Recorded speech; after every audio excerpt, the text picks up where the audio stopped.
Ya, yang pertama gini ya, jadi sebetulnya tidak ada yang baru sama sekali. Yang ada tuh pengembangan. Kalau baru itu dari yang sebelum ada menjadi ada, itu baru. Dan kalau ini sekarang kita sudah ada, tapi kita develop terus. Contohnya soal menggunakan IT dalam manajemen penempatan dan pelindungan. Nah, kita sudah punya sistem online. Sekarang ini saya rasa satu-satunya lembaga pemerintah nih ya yang punya online sistem real time dengan kabupaten kota itu hanya BNP 2 TKI. Jadi kita buat itu online supaya apa-apa yang terdata di dalam di daerah, di kabupaten, itulah yang menjadi dasar untuk proses lebih lanjut. Karena memang itu perintah undang-undang. Jadi misalnya TKI wajib untuk disaksikan penandatanganan antara perusahaan dengan TKI-nya di hadapan pejabat dinas tenaga kerja. Kemudian juga diinterview, kemudian diseleksi, dan selanjutnya data itu dikirim ke pemerintah di pusat, dalam hal ini BNP 2 TKI. Nah, selama puluhan tahun ini kan nggak pernah ada ya. Jadi yang terjadi itu adalah rekomendasi dan sebagainya itu banyak yang dipalsukan saja. Tanda tangan palsu, cap kepala dinas palsu, cap kepala desa palsu. Ini itu sebelum calo-calo ya, atau sponsor. Sekarang pemalsuan itu udah hampir mustahil lah gitu ya. Karena kenapa? Karena sekarang pejabat dinas wajib menginterview dan menyaksikan berbagai hal langsung kepada TKI-nya dari kabupatennya. Nah, itu kan ini revolusioner nih kalau dilihat dari sisi manajemen penempatan. Dulu kantor dinas yang sepi-sepi ya, sepi karena dilewatin aja, orang langsung lewat ke Jakarta diproses berangkat. Nah, dengan sistem IT ini, online ini, mereka tidak akan kita proses kalau datanya tidak diinput oleh pejabat. Jadi sekarang kantor dinas itu rame dengan pejabat dengan TKI dan calon TKI ya yang berangkat karena wajib diinterview. Nah, sekarang itu sudah berjalan. Itu sudah setahun lah udah berjalan. Dan kemudian sekarang pengembangannya adalah sistem rekrutmen yang menggunakan petugas lapangan ya, yang kita sebut sering sponsor ya. Sponsor itu sebetulnya kan adalah mereka yang menjadi perpanjangan tangan PJTKI ya. Jadi PJTKI punya petugas lapangan datang ke berbagai tempat untuk melakukan penjelasan tentang bekerja di luar negeri, bekerja sama dengan dinas gitu ya. Terus kemudian mereka menominasikan nama tersebut ke pemerintah daerah, kemudian ke PPTKIS gitulah. Nah, tapi fakta yang terjadi ini kayak calo jadinya. Dia minta per kepala kepada PPTKIS itu. Saya mau ngerjain itu, tapi per kepala saya berapa? Ada yang ngasih 2 juta, 3 juta, sampai 7 juta, 8 juta bahkan per kepala itu. Jadi karena apa? Karena di lapangan dia merekrut orang. Dapat dia 5 orang misalnya. Dia tawarkan, mau nggak nih 5 juta? Kalau nggak mau dia tawarkan ke PJTKI lain, ke PPTKIS ya. Itu kayak perdagangan orang jadi. Nah, fungsi dia sebagai perpanjangan tangan PPTKIS itu udah nggak berjalan. Karena dia faktanya dia rekrut, kapan saja dia bisa rekrut, kapan saja dia bisa tawarkan ke PPTKIS. Dengan sistem yang baru, pengembangan dari sistem online yang kita punya, sekarang apa? Kita mengawinkan antara PPTKIS dengan petugas lapangannya dalam sebuah sistem komputerisasi. Jadi PPTKIS A misalnya, dia punya 5 petugas rekrut calon tenaga kerja Indonesia, atau yang sering dulu disebut dengan sponsor, tapi sekarang istilahnya bukan sponsor, tapi petugas lapangan atau petugas rekrut. Itu kita kawinkan. Nah, ketika dia dapat orang, dia kan harus mendaftarkan di dinas, ya kan? Biasanya dia bisa kasih ke PPTKIS siapa yang memberikan penawaran tertinggi. Sekarang dia nggak bisa lagi. Kalau dia udah dikawinkan oleh PPTKIS dari perusahaan A, maka dia harus menyerahkan TKI hasil rekrutmennya kepada perusahaan A. Kalau dia coba main-main, dia bilang kepada dinas, Pak, saya menyerahkan ini ke perusahaan B. Karena mungkin dia udah ada deal, B akan ngasih uang saya lebih besar. Begitu dia mendaftarkan nama TKI-nya, siapa dirinya, ya si petugasnya mendaftarkan, langsung ditolak oleh sistem. Sistem akan otomatis menolak. Mohon maaf, Bapak ini perpandangan tangannya atau petugas rekrut dari perusahaan A. Maka Bapak hanya boleh menyerahkan B. Bapak mau menyerahkan ke B, nggak bisa. Sistem kami nggak bisa menerima. Tertutup. Jadi nggak terjadi lagi proses jual beli manusia di situ. Itu salah satu pengembangan. Dan ini udah kita di Jawa sudah jalan semua, dan saya rasa hampir di semua wilayah Indonesia sudah bertahap kan, tiap-tiap provinsi. Jawa udah selesai semua. Kalau nggak salah Padang, Lampung ya baru saja bertahap lah. Nanti mungkin Lombok itu development, pengembangan satu sistem online.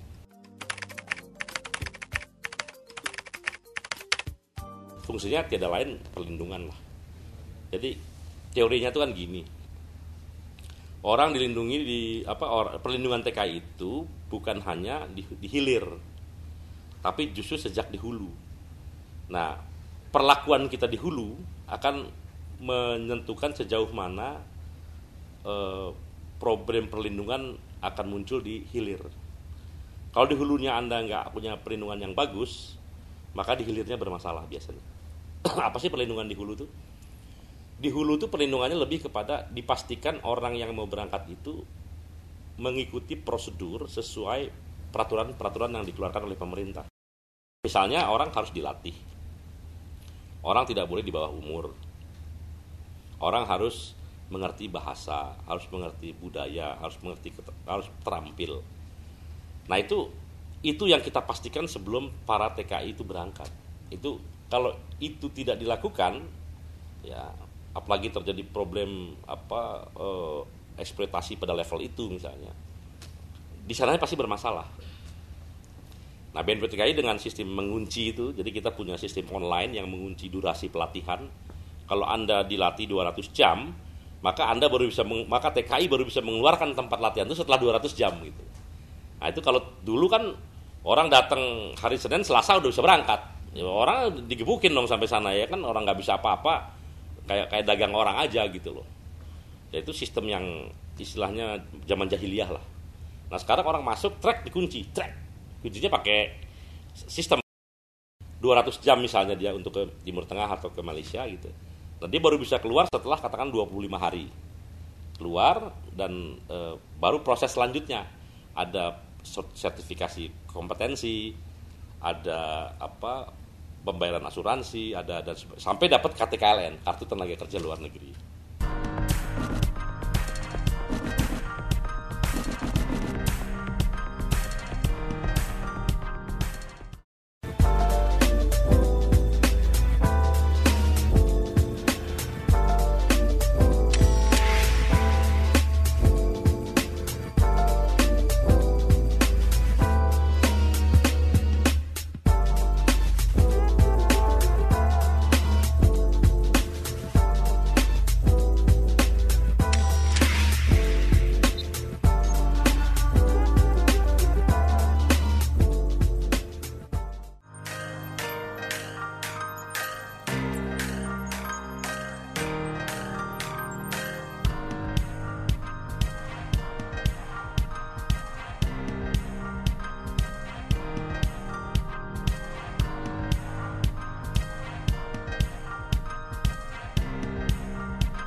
Perlindungan di hulu itu adalah memastikan bahwa TKI itu diperlakukan dengan baik dari mulai tahapan awal, sejak dia direkrut, dia ditampung, dia dilatih, tidak boleh ada pelanggaran terhadap hak asasi maupun peraturan-peraturan yang diwajibkan pemerintah.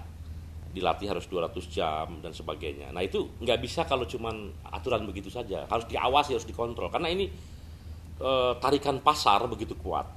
Pasar nariknya luar biasa, dan desakan dari orang yang pengen segera memberangkatkan, dan termasuk TKI-nya sendiri kadang-kadang juga suka pengen cepat-cepat berangkat gitu. BNP TKI tidak akan memberikan ini sebelum mereka mengikuti dengan benar, dan tidak akan keluar ini kalau memang tidak memenuhi proses tadi. Nah itu saya rasa ini kartu tenaga kerja luar negeri ya. Dan saya rasa itu udah berjalan, udah cukup lama berjalan. Dan terbuktilah bahwa kasus-kasus juga menurun. Iya dong, karena dengan orang yang berangkat harus berkualitas, maka dengan sendirinya kasus juga menurun. Turunnya cukup signifikan. cukup signifikan menurunnya. Bahkan 2010 itu 60.000 kasus. Kasus itu bukan berarti dipukulin itu ya. Itu malah nggak besar. Jadi yang besar tuh misalnya gaji tidak dibayar, di PHK sepihak. Itu kan kasus-kasus itu kan tetap tidak baik kan kalau kita itu sampai 60.000 loh. 60.000 tahun 2010, tahun 2011 itu bisa sampai 40 ribuan. 2012 kemarin cuma 30 ribuan. Jadi sampai 50 drastis turunnya. Nah, mudah-mudahan tahun 2013 ini bisa cuma 20 ribu atau 15 ribu. Jadi menukik terus karena kita memang menekan kasus ya gitu. Nah, jadi itu salah satu yang dikembangkan oleh BNPB DKI. Jadi melakukan pengendalian, pengontrolan dan pengawasan itu melalui skema information technology yang kita sebut dengan Cisco TKRN, sistem komunikasi tenaga kerja luar negeri, dan itu berjalan sangat efektif dan sangat membantu program pengawasan bagi pemerintah.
Kemarin saya baru pulang dari Qatar, Doha, Qatar.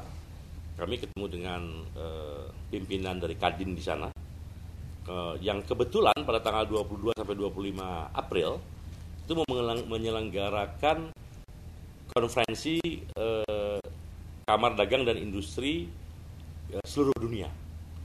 Jadi lebih dari 140 negara rencananya akan hadir di konferensi Kadin sedunia itu, dan dia memberikan semacam booth atau lapak gitu ya, atau tempat untuk BNPB berpromosi. Ya, dia bilang ini bukan hanya untuk orang Qatar tapi untuk seluruh dunia, dan sponsornya atas nama saya. Jadi dia mau biayai lah gitu. Wah, saya bilang saya terhormat sekali, saya merasa senang, dan kita sekarang mempersiapkan karena di situ dari forum itu kita akan lebih memperkenalkan tenaga kerja kita yang skill atau semi skill profesional ke berbagai mancanegara, karena mereka yang datang otomatis kan kalau kadin sedunia kan mereka usernya ya, mereka penggunanya langsung gitu. Nah, ini sangat menarik dan teman-teman sekarang di BNPB sedang mempersiapkan untuk acara kongres kadin sedunia itu. Itu terakhir kunjungan saya ke Qatar, dan dalam waktu dekat mungkin akhir April ini saya juga harus ke Argentina. Itu akan menghadiri semacam rapat koordinasi ya, perwakilan RI di seluruh Amerika Latin. Nah, mereka akan kumpul di Argentina. Kita akan mendapatkan informasi, laporan mengenai TKI kita, khususnya ABK laut. Nah, karena banyak sekali ABK kita ini yang ketika berangkat kita belum punya aturan yang cukup bagus gitu ya, sehingga mereka akhirnya terkena masalah di sana, dan mekanisme penyelesaian masalahnya juga tidak terlalu bagus karena memang aturannya tidak ada. Nah, karena misalnya perjanjian kerjanya nggak jelas, ini nggak jelas, itu kan memang belum diatur ya. Sekarang kita sudah mulai mengatur, dan karena itu kita ingin sosialisasi sekaligus berdiskusi dengan, ya syukur-syukur bisa dengan seluruh kepala perwakilan ya, duta-duta besar atau konsulernya ya, untuk memastikan bahwa proses penempatan TKI pelaut pada saat yang baru nanti itu harus betul-betul memenuhi kaidah-kaidah peraturan yang lebih melindungi para ABK atau TKI tersebut. Itu rencana di Argentina. Jadi Jadi perjalanan saya itu ada perjalanan sifatnya promosi, ada perjalanan yang sifatnya perlindungan. Orang itu harus melihat sesuatu itu dengan ukuran yang jelas. Ya, saya mengajak berdebat, boleh kita berdebat, tapi harus ada tolak ukur. Tolak ukur yang paling ideal itu surga. Kalau Anda ngomong, paling ideal, paling bagus ya di surga. Atau tolak ukur yang paling yang harus kita lakukan, tolak ukur yang bisa diperbandingkan. Nah, banyak teman-teman kita, ya, walaupun banyak juga yang tidak ada ya teman-teman kita lah, terutama yang mungkin punya agenda politik ya. Saya harus menyampaikan apa adanya. Baik itu LSM tidak sedikit yang punya agenda politik atau menjadi orang suruhan ya. Itu memang intinya pengen menjatuhkan, tahu dong saya gitu. Dan saya senyum-senyum aja, karena saya tahu di belakangnya siapa dan agendanya apa saya tahu. Ya, jadi sebaik apapun yang Anda kerjakan, Anda salah aja, karena perbandingannya surga. Tapi ketika ditanya, coba bandingkan dengan 3 tahun yang lalu. Kalau kita mau jujur kan begitu, kalau kita melihat. Anda tuh baik atau tidak baik, harusnya dibandingannya bukan dengan surga. Kalau dengan surga kita jelek semua. Orang surga semuanya benar, semuanya indah kan gitu ya. Semuanya nggak ada yang cacat lah gitu. Tapi bandingkan dengan yang 3 tahun yang lalu, lebih baik atau lebih buruk? Gitu. Nah, banyak teman-teman kita yang objektif mengatakan bahwa memang kalau dibandingkan dengan 3 tahun lalu, apalagi 5 tahun lalu, memang perkembangan jauh. Saya juga orang LSM soalnya, saya tahu persis. Saya tuh bertarung bukan hanya ke dalam juga saya bertarung. Ke dalam saya bertarung di dalam birokrasi BNP DKI, antar instansi pemerintah juga saya bertarung. Karena tidak semua kekuasaan ada di diri saya, nggak ada. Atau di diri BNP 2 TKI tidak ada.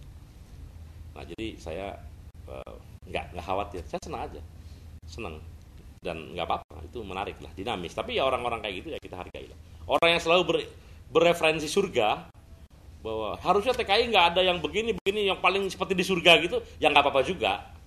Ada juga yang begitu memang niatnya bagus ya, tapi ada yang memang tidak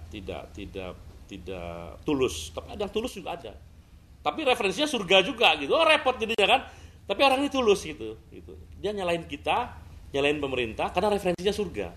Ya nggak apa-apa juga itu. Tapi saya tahu dia tulus gitu. Tapi ada orang yang nyalain kita referensinya surga, tapi dia tahu bahwa kita pasti jelek kalau dibandingkan dengan surga.